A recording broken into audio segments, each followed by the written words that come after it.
When discussing what makes a good game for any genre, you have to understand what people are after. I can sit here and tell you that City Skylines is the most amazing city builder ever, because it lets you create the most high-fidelity cities you've ever seen for the modern age. And I'm sure half of you would balk at the idea and call me a heathen, while the other half cheer or at least nod silently. I've enjoyed base building, colony sim, and city builder games since I was smart enough to do math, and I've played a variety of them over my time.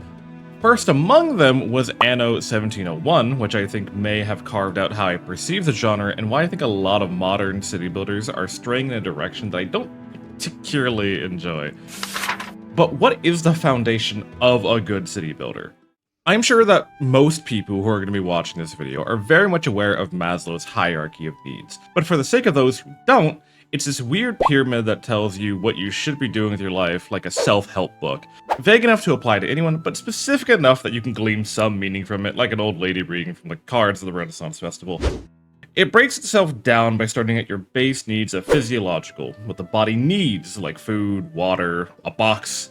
Second is safety, some sort of predictability, not being assaulted while in your box, and if by some freak mistake we let the guy with a gun in here, you will be taken care of after the fact and it won't ruin your life. Love and belonging are the sense of community and achieving something on a personal level. And as much as we love pretending we don't need others, humans are inherently a social creature and we long for praise and recognition. Esteem being what starts breaching into the more psychological effects, having an established reputation, having confidence in who you are and what you're doing, or achieving something of note, being capped off with self-actualization, chasing something that makes you feel fulfilled in your life, chasing the next tier of your craft, being the best at something, or making history in some sort of way. Not all achieve this peak, but it's less about truly achieving this goalpost and more the mental drive of having something to chase to fully be able to live a fulfilling life. This is not the full pyramid, however. As we take a closer look, we can see there's one tiny little capstone that many forget about, and it's Itasha Coffee, a lovely small company based out of Chicago, USA that makes anime and VTuber-inspired coffees. All their coffee is small batch roasted and carefully quality controlled, and they work with a variety of diets, being both sugar-free and keto-friendly.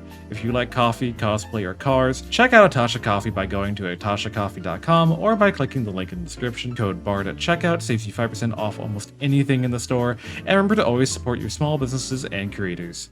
Anyways, enough about the secret to immortality. If you've ever played a city builder, you know typically the very first thing you do is food, water, housing, and essential utilities.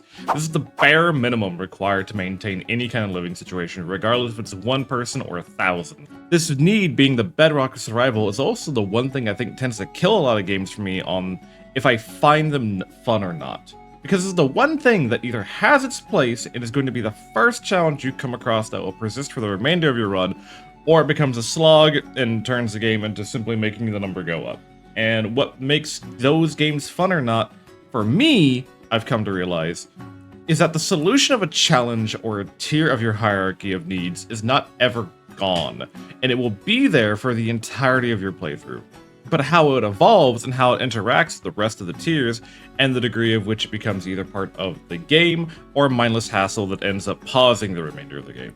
Solving one thing on your hierarchy of needs should develop your gameplay and permit you to pursue the next tier, and as your settlement expands, it should never lose the need to focus on those base needs, but they should either have to be evolved into better quality in the way of better meals, diverse diets, automated defenses, better healthcare, so that while you are pursuing your greater needs, you never get to fully forget about what makes a society thrive. Most games where you are building a society of people, the reason the run dies or the game ends is not because you became too fucking smart and the god of life was just too good. Okay, that's not true, but give me a bit. It's typically because of a food shortage that was not properly prepared for, or the security threat that was not addressed and leads to a great death spiral collapse. Sometimes it's not completely over, but your great civilization is quickly reduced to nothing. Those two base rungs of the hierarchy need should never be forgotten about or neglected, because they are the foundation of what allows great things to occur. That being said, there are games that put too much emphasis on these tiers, and you spend 90% of your time managing that, or you don't get to pursue much else. A lot of the games that require a certain number of settlers or certain types of buildings tend to fall in this trap of monotony, because you just begin trying to expand as rapidly as possible to even access the later pieces of the game. I recently tried to enjoy Fabledom, which is a very cute game that is more based on beautifying your city to look like a fairy tale, but a huge issue I took with the game was the amount of manpower to process anything took far too much. That any truly appealing pieces of the game were not accessible almost 4 hours into my first city. On a similar scale, Manor Lords falls into this problem, where you're really just trying to ramp up to as large of a population as you can drag through winter, because as of writing this, going anything beyond a tier 2 of a settlement is worthless in progression. On the other end, I think Anno 1701 did an amazing job with this, as many of your higher tier buildings and tech are locked behind having a certain number of citizens, but your ability to ramp up production and cover your more base needs are evolved typically by said next tier citizens that you've unlocked.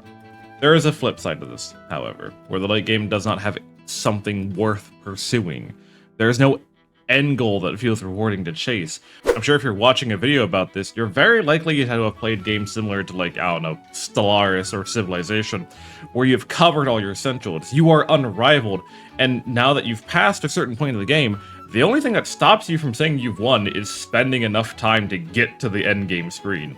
There's absolutely nothing that could happen outside of personal sabotage to stop you from getting there, but if you're going to be there for another 40 hours waiting for that to happen, you then end up restarting the game out of boredom, because the late game of these games really just ends up like, well, I solved the puzzle. It's a Rubik's Cube that you're holding. You finally got it all in place, and there really isn't anything more to do than to unravel it yourself and start again. Because the joy of progression is what you're after, but that ceiling hits sooner for some people than others. You simply want to build the pyramid again and see what challenges arise the next time. There's also the fact that the majority of games these days are pushing for mechanical complexity, that the gameplay itself is often being left behind. When we are so focused on making a game as historically accurate as possible, or capable of recreating the real world so greatly, that we're not really playing a city builder, we're watching a simulation unfold. Because frequently, in a realistic game, to have something successful, you need to have something that already reflects the real world. If you want to rebuild and go through the same mistakes in New York City, feel absolutely free. But not every game has to be that way. There are systems that are fun and engaging, make you choose A or B that will ripple for a time through the next phases of the game, possibly forever. Then there are systems that require you to dedicate time to work through, otherwise the castle is bound to collapse at the start. I'd rather take a compromise to pursue a vision than be essentially building, at its roots, the same town over and over and over again, but quicker and with tighter right turns. This becomes more true as gaming as a whole pushes forward and... you know, we're reverting back to 5-year-old GPUs, and we can't be fucked to deal with cutting-edge graphics anymore. The game itself has to be what pushes us forward. Okay, genuinely, what makes a good city builder for you? Why do you insist on playing these games?